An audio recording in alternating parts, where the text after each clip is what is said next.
ایک شخص تھا بنی اسرائیل میں، وہ اس نے 99 قتل کیے، حدیث پاک کا خلاصہ ہے 99 مرڈرز، اور اس کے بعد اسے خیال آیا کہ یار بہت ہو گیا، کتنے گناہ کرے گا، اب تو توبہ کر لے۔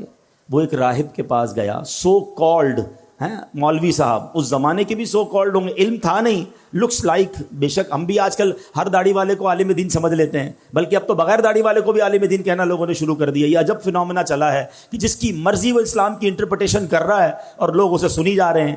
اللہ کے بندوں، عالم دین صحیح عقیدے والے سے بات سنو گے تو سمجھ آئے گی۔ یہ حدیث بھی اسی طرف رہنمائی کر رہی ہے کہ کہنے کو وہ کوئی مذہبی آدمی ہوگا، یہ بندہ چلا گیا اس کے پاس، کہا حضرت 99 قتل کیے ہیں، کیا میری توبہ قبول ہوگی؟ وہ بندہ، اس نے کہا خدا کا خوف کر، 99 بندوں کا قاتل، تیری توبہ قبول نہیں ہونی۔ اس نے اس بندے کو اللہ کی رحمت سے مایوس کر دیا۔ اب وہ پہلے ہی قاتل تھا، اس نے کہا چلو پھر سینچری پوری کرتے ہیں۔ اس نے اس راہب کو بھی مار دیا، 100 قتل کر لیے۔ پھر خیال آیا نہیں، غلط کیا، توبہ کرنی چاہیے۔ پھر کسی عالم دین کے پاس گیا، اب عالم دین نے کہا کہ نہیں، تمہاری توبہ قبول ہو جائے گی، گھبراؤ نہیں، اللہ کی رحمت سے مایوس نہ ہو۔ ایسا کرو، فلاں علاقے میں نیک لوگوں کی ایک بستی ہے، تو اس ادھر چلے جاؤ اور ان نیک لوگوں کے قریب جا کر اللہ کی بارگاہ میں دعا کرنا، تو اللہ کریم جو ہے تجھ پر رحمت فرما دے گا، تیری توبہ قبول کر لے گا۔ یہ بندے نے نیت کی، اچھی نیت، اور چل پڑا۔ اللہ کی شان دیکھو، راستے میں اس کا انتقال ہو گیا۔ عذاب کے فرشتے آ گئے، ہم لے جائیں گے، 100 بندوں کا قاتل ہے۔ رحمت کے فرشتے آ گئے، ہم لے جائیں گے، توبہ کی نیت کر لی تھی، چل پڑا تھا، اللہ سے دوستی کا ارادہ کر لیا تھا، یہ چل پڑا ہے۔ اب دونوں قسم کے فرشتوں میں ایک طرح سے بحث شروع ہو گئی۔ عذاب کے فرشتے کہتے ہم لے جائیں گے، توبہ کی تھوڑی تھی، گھر سے نکلا ہی تھا، ارے 100 تو قتل کر دیے ہیں۔ رحمت کے فرشتے کہتے نہیں، اللہ کی راہ پہ چل پڑا تھا، دل میں شرم اور ندامت آ گئی تھی، ہم لے جائیں گے۔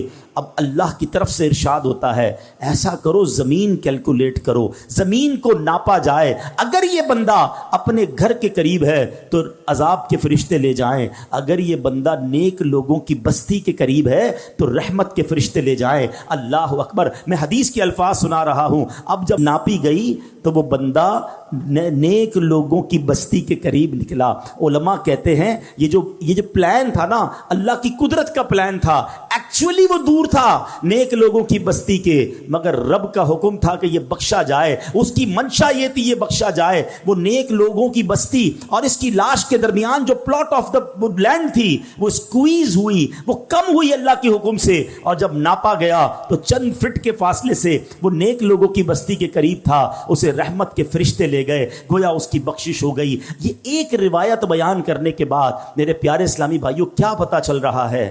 وہ رحیم، وہ کریم، وہ توبہ قبول کرنے والا ہے، وہ معاف کرنے والا ہے، اس کی رحمت چاہتی ہم بخشے جائیں۔ مگر یہ بندہ ہے جو توبہ نہیں کرتا، یہ بندہ ہے جو اس کی بارگاہ میں سر نہیں جھکاتا، وہ اس سے دوستی نہیں کرتا۔ میرے پیارے اسلامی بھائیوں، اس حدیث سے ایک اور بہت خوبصورت بات سیکھنے کو ملی ہے۔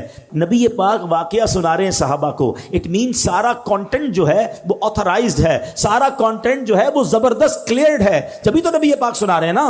تو آقا نے کیا بتایا کہ لوگوں نے مشورہ دیا نیک لوگوں کی بستی کے پاس جا کر دعا مانگو۔